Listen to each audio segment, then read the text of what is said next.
আজকে আমি ফল ছিঁড়ে নিব। এটা পেকে গেছে, নয়তো রাতে বাদুড় খেয়ে ফেলবে, এর জন্য এটা ছিঁড়ে নিলাম। এই যে মাশাআল্লাহ, ফলটা বড় হয়েছে অনেকটা, একদম কেনা পেয়ারার মতো হয়েছে। আর আমার এটা কিন্তু দেশি পেয়ারা জাত, আমি হাইব্রিড আনি নাই। গাছ এই বাগান থেকে আমি বলে এনেছি যে দেশি পেয়ারা গাছ দিতে। এগুলো দেশি জাতের পেয়ারা, এই জন্য এগুলো মিষ্টি অনেক বেশি। আর যেগুলো কাঁচি পেয়ারা থাকে সেগুলো মিষ্টি হয় না। আসসালামু আলাইকুম, আশা করি আপনারা সবাই ভালো আছেন। এই যে আমি আমার ছাদ বাগানের জন্য একটি পেয়ারা গাছ আনছি 12 মাসি। এটাতে গার্ডেনার বলছে যে 2 রকমের পেয়ারা ধরবে, আর এখন লাগালে বোঝা যাবে, যখন ধরে তখন বুঝতে পারবো যে এটা কি সত্যি কিনা 2 রকমের পেয়ারা ধরে কিনা। তো এই গাছটিকে আমি জিও ব্যাগের মধ্যে লাগাবো। কিভাবে গাছ লাগাতে হয় ছাদ বাগানে সেটা আমি দেখাবো আজকে আপনাদের। এই পেয়ারা গাছটি লাগিয়ে মাশাআল্লাহ, পেয়ারা গাছটাও দেখতে অনেক সুন্দর। আপনারা এরকম ডালপালা আছে এরকম সবুজ দেখে গাছ কিনবেন। যেই গাছগুলো এরকম সবুজ থাকে সেই গাছগুলো হচ্ছে ভালো জাতের গাছ, আর রোগমুক্ত গাছ দেখে কিনবেন। গাছ যাতে কখনো রোগাক্রান্ত না থাকে। গাছের মধ্যে অনেক সময় দেখা যায় ছত্রাকে আক্রান্ত গাছ থাকে, সেই গাছগুলো আপনারা কখনোই গার্ডেন থেকে নেবেন না। এই যে এরকম সুস্থ সবল সুন্দর চারা গাছ দেখে গার্ডেন থেকে আপনারা কিনবেন। আর ভালো গার্ডেন থেকে সবসময় চারা কেনার চেষ্টা করবেন, কারণ গার্ডেনার যদি ভালো না হয়, ভালো গার্ডেন থেকে যদি গাছ না কিনতে পারেন, তাহলে কখনোই আপনি আশানুরূপ ফলন পাবেন না। ভালো ফলন পেতে হলে ভালো চারা এবং ভালো গাছ লাগাতে হবে। তো এই যে এই গাছটার মধ্যে আছে, এখানে পলি দেওয়া আছে বস্তার মধ্যে লাগানো। তো এটা খুলে ফেলতে হবে আগে। এই যে এটা খুলে ফেললাম।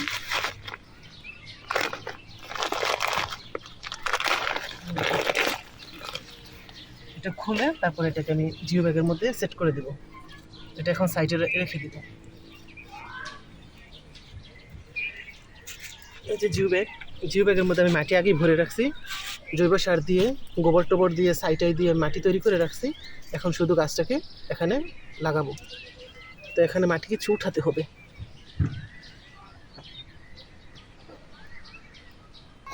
এই যে এখান থেকে কিছু মাটি উঠিয়ে নিতেছি, তারপরে গাছগুলো লাগাবো, গাছটাকে লাগাবো।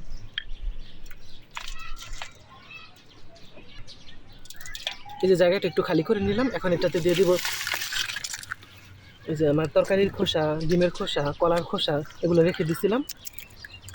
খোসাটা একটু ভেঙে দিই। এই যে পেঁয়াজের খোসা,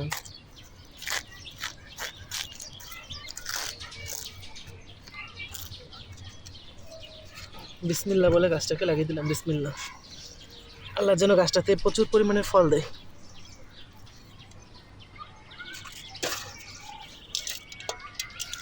মাটি দিয়ে সাইডটা ভরাট করে দিব।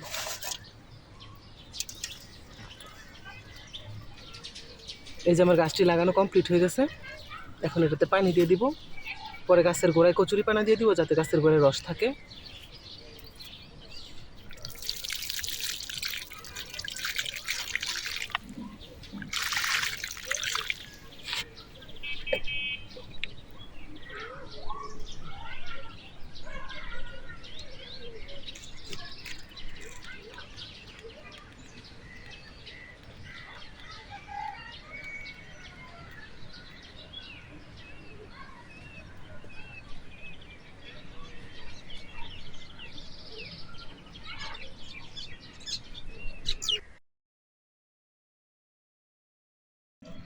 এই যে আমার পেয়ারা গাছটি দেখতে পাচ্ছেন, এটা আমি 3 মাস আগে গার্ডেন থেকে এনে লাগাইছিলাম।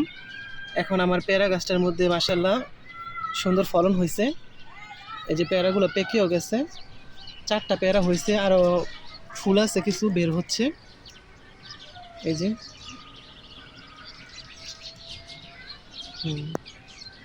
এই যে এখানে আছে, এই যে ফল, এই যে বের হয়েছে আরও, এই যে ফল দেখতে পাচ্ছেন। আবার গাছে ফুলও আছে, এটা 12 মাসই ধরে। এই যে এখন একটা ফল বড় হয়েছে, আবার এই যে ফল উপরে ছোট আছে, আবার ফুলও আছে। এর জন্য এটা গাছের মধ্যে সারা বছরই ফল থাকবে।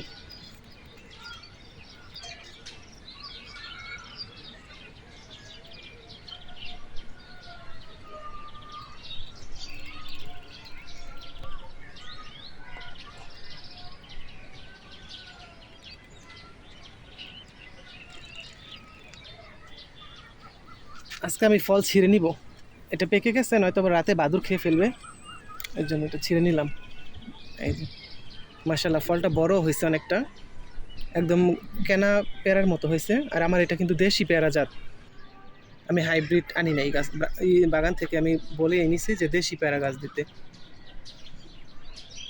এগুলো দেশি জাতের পেয়ারা, এর জন্য এগুলো মিষ্টি অনেক বেশি, আর যেগুলো কাজি পেয়ারা থাকে সেগুলো মিষ্টি হয় না।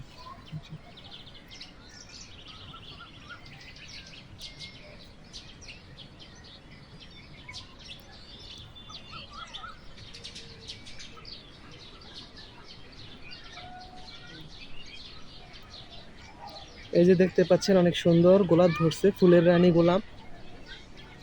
আমার গাছের গোলাপটা একদমই যে বিয়েতে যে কিনে আনে গোলাপগুলো সেই গোলাপের মতন, এটাও গার্ডেন থেকে আনা, অনেক সুন্দর।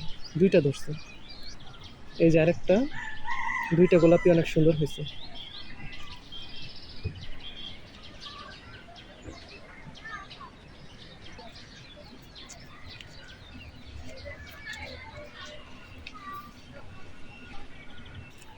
এই যে আমার লেবু গাছে অনেক ফুল বেরোচ্ছে, লেবু কিছুদিন পর এটাতে লেবু ধরবে।